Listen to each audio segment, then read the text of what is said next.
At my mom's third wedding, she said my kids weren't welcome. Her husband backed her up. I canceled every payment and told her, "It's your day, pay for it yourself." The panic was instant. This was wedding number 3 for her. Dad was gone before I hit middle school. Number 2 was a contractor who lasted 6 years. Now there was Bruce, an accountant with a fake smile and a superiority complex she met through Pilates class. When she called 3 months before the wedding, her voice had that syrupy tone I knew too well. "Rye, the venue is so expensive. Bruce and I are trying to save for the honeymoon. I hate to ask, but I should have said no. But I wanted to believe maybe this time things would be different. Maybe she'd finally see me as more than the son who fixes her problems. I told her I'd cover the venue and catering within reason. She heard blank check. Every week it was something new. The florist needs a deposit. The photographer won't hold the date. Can you just handle the open bar? It's only a few thousand more. I kept track of everything in a spreadsheet. By week 10, I'd paid $18,000. My wife Emily kept telling me to stop, but I convinced myself this was it. One last time, then I could walk away with a clear conscience. We never got an invitation. Everyone else in the family posted photos of these fancy gold-trimmed cards on Facebook. When I called Mom to ask, she laughed. "You don't need an invitation, Rye. You're paying for the damn thing." That should have been my first warning. We showed up anyway. I had my wife and our 2 boys, Noah, who's 7, and Miles, 4. They were so excited, dressed in their little suits, talking about seeing Grandma's castle wedding. The parking attendant didn't have our names, said he had strict instructions about the valet list. We ended up parking in the dirt lot next to a delivery van. Walking up to the reception area, something felt wrong. People glanced at us and looked away. No warmth, no "glad you're here," just awkward silence. Mom was under the pergola with Bruce,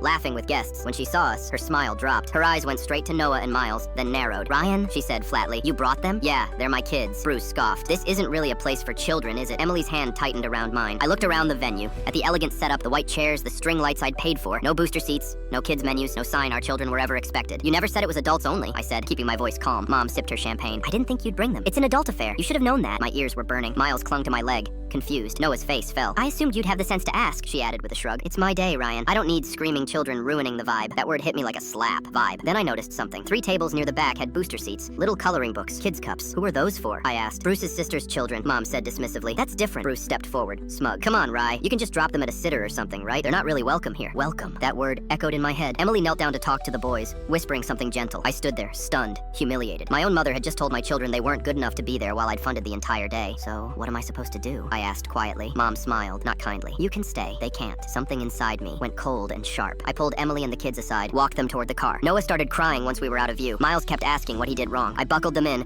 then stood alone beside the car. My hands were shaking. I pulled out my phone and opened the vendor payment app. The venue, the catering, the photographer, the florist, the bartenders. $18,000 in pending charges. My thumb hovered over the screen. I remembered Mom's last words. "It's my day, not their problem." I started tapping. Cancel, cancel, cancel. My phone rang before I'd finished. Mom's name flashing. I ignored it and kept going. Within 10 minutes, the caterers started packing up. The photographer left. Someone's cousin ran over asking what happened. Bruce tried to grab my phone. I stepped back and said loud enough for everyone to hear, "I paid for a family wedding. This isn't family." We left. Got ice cream instead. The next day, Bruce sent an invoice for emotional damages. I mailed back a receipt, $18,000 in canceled services, with a note that said, "Keep it for therapy." She never called to apologize.